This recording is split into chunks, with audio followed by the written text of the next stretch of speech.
Naniniwala ako na kung gaano kaganda ang kasal mo, ganun din kaganda ang pagsasama niyo.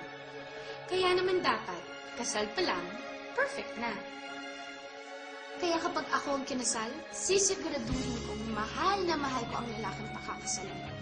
Yung titignan pa lang ako, kumpleto na ang araw ko. Nangingitian pa lang ako, kinikilig na ako.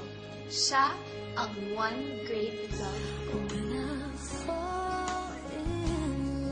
Yung kiss ni Warren, sobrang special yan. Walang ibang makakabigay sa akin ng ganong feeling. Nothing compares to Warren.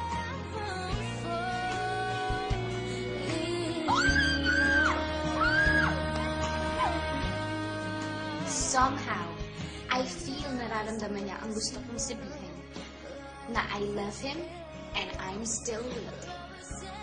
Eh, doon muna ako sa States. Hanapin ko sa sarili ko, okay?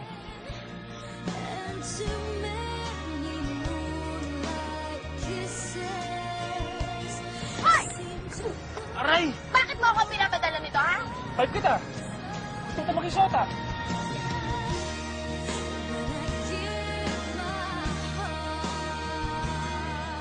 Yung lagay na yun, hindi ka pa ilaw na. Ano pa kaya itsura mo kung ilaw ka na?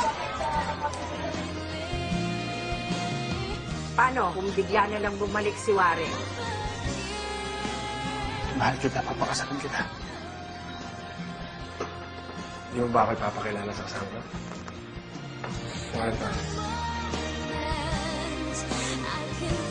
I'm in love with you, Candice Jimenez.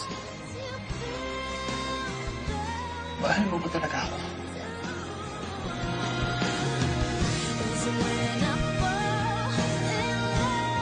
I want you to be my wife. Alam ko nga nakalimutan mo na ako. Ikaw pa.